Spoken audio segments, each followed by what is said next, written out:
ये कैदी हमेशा कमजोर कैदियों पर दबाव डालता था, लेकिन उस दिन उसने ऐसे आदमी से पंगा लिया जो एक फौलाद था। उसको गैंग ने घेर लिया, लेकिन उसने कहा कि मैं तुमको केवल 3 सेकंड का समय देता हूँ, चले जाओ। मगर सब हंस रहे थे, उसका मजाक उड़ा रहे थे। उसने 3 तक गिनती गिनी। जैसे ही गिनती खत्म हुई, उसने गुंडे के हाथ को पकड़ कंधे में उसका ही खंजर घुसा दिया। जितने भी लोग थे वो सबको ऐसे पीट रहा था जैसे कोई धोबी हो। केवल 30 सेकंड में उसने सबको पसार दिया। किसी की फिर उठने की हिम्मत ही नहीं हुई। कुछ दिन बाद वो जेल से बाहर आया और फाइटिंग गेम देखने गया, जहाँ फाइट करने पर बहुत पैसे मिलते थे, लेकिन इसमें बहुत रिस्क था, जान भी जा सकती थी। वो चुपचाप किनारे खड़ा सब कुछ देख रहा था। थोड़ी देर बाद वहाँ कुछ गाड़ियाँ आती हैं, जिनमें से एक आदमी निकलता है। ये एक अंडरवर्ल्ड डॉन था। मुकाबला शुरू होने वाला था, जिसमें एक टोपी वाला था जो कई मैच जीत चुका था। वहीं दूसरी तरफ अंडरवर्ल्ड डॉन का एक आदमी था जिसे लोग दानव कहते थे। ये सीधा आदमी की पसली तोड़ देता था। अब तक इसने 56 लोगों की पसली तोड़ी थी। अंडरवर्ल्ड डॉन ने उससे कहा कि सामने वाले को खत्म कर देना। थोड़ी ही देर में मुकाबला शुरू हुआ। टोपी वाले ने एक मुक्का मारा, लेकिन दानव को कुछ नहीं हुआ। वो दानव को मारता जा रहा था, लेकिन उसका वार बेअसर था। दानव ने उसे एक लात में नीचे गिरा दिया, फिर उसके ऊपर चढ़कर लगातार मारने लगा।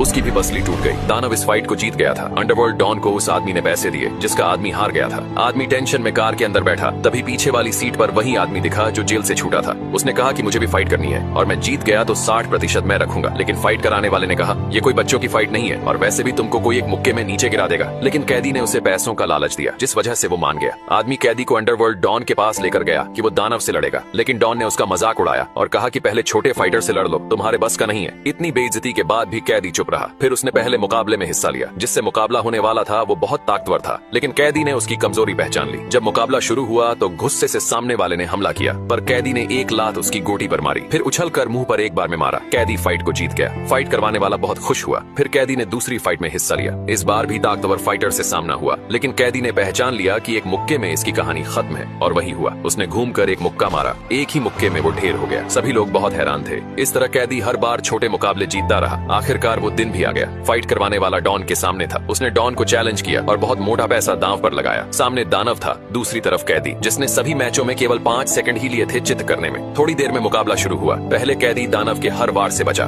फिर घूमकर एक लात मारी। इतना ही नहीं, कैदी ने एक लात में दानव को जमीन पर गिरा दिया। ये देखकर डॉन हैरान था। जब दानव दोबारा आया तो कैदी ने फिर से उसको मारा, जिस वजह से दानव लड़खड़ाने लगा। कैदी ने उसे मौका ही नहीं दिया और आखिर में चित कर दिया।